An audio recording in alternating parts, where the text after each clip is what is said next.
विश्व के कोने कोने में यूट्यूब के माध्यम से हमसे गुरु मंत्र लेकर वैदिक परंपरा में आगे बढ़ने वाले मेरे प्रिय शिष्यों, सज्जन और सन्नारियों, चलिए आज हम आपको बताएंगे शुक्र और राहु की युति। शुक्र और राहु की युति जिस व्यक्ति को होता है वो संतान उत्पत्ति के लिए बराबर नहीं होता है, कभी कभी नपुंसक भी हो जाता है। दलपत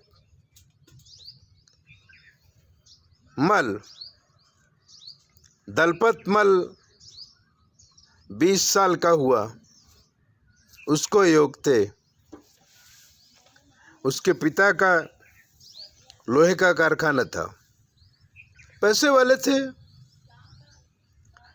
20 साल का होते ही उसकी शादी हुई नीरू नाम की लड़की से। नीरू भी सुखी खानदान से थी, गरीब नहीं थी। अब नीरू शादी करके ससुराल आई, लेकिन पहले ही दिन उसे शंका हुई, क्या मेरा पति नामर्द है? लेकिन इतनी जल्दी डिसीजन लेना अच्छी बात नहीं है। नीरू धीरज रखी। 1 साल हो गया, तब सास ने उसे पोता देने की जिद की। अब नीरू उसे कैसे समझाती कि पोता देने की क्षमता आपके बेटे में नहीं है। दलपत कभी कभी गर्म हो जाता था। 3 साल हो गए, अब नीरू को लोग बांझ बोलने लगे थे। दलपत भी कभी कभी गर्म हो जाता था और कहता था, अगर लड़का नहीं हुआ तो मैं दूसरी शादी करूंगा। मित्रों, नीरू सोचने लगी क्या किया जाए।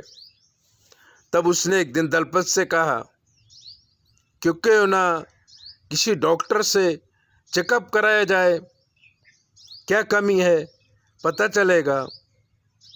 लेकिन दलपत डॉक्टर के पास जाने के लिए तैयार नहीं था।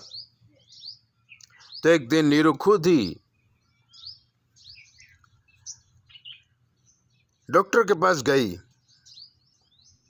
डॉक्टर ने चेकअप किया और चेकअप करके बताया कि नीरू तुम में कोई कमी नहीं है, तुम्हें बच्चा जरूर होगा। अब नीरू सोचने लगी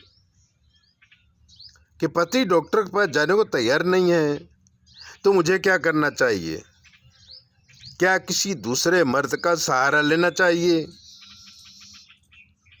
लेकिन उसके संस्कार, उसका स्त्री तत्व इसके लिए मना कर दिया।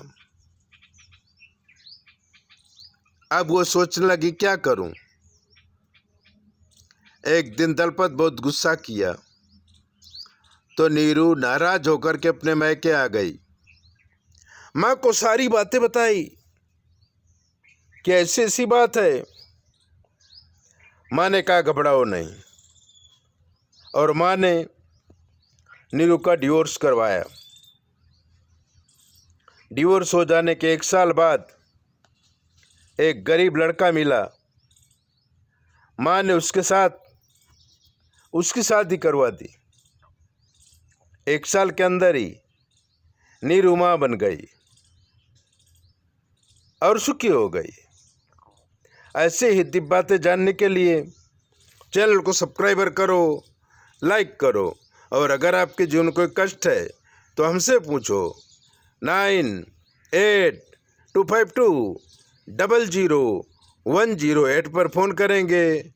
हम आपको बताएंगे कि आपके ग्रह नक्षत्र कैसे हैं, आपका जीवन कैसा है, आपको क्या करना चाहिए। ये सारी बातें हम आपको बता देंगे, लेकिन हमें सुनाई नहीं देता, इसलिए जवाब हमारी बेटी देगी। और अगर कहीं अड़चन पड़ी तो हमसे पूछ लेगी। जय भोले, अपना ध्यान रखो।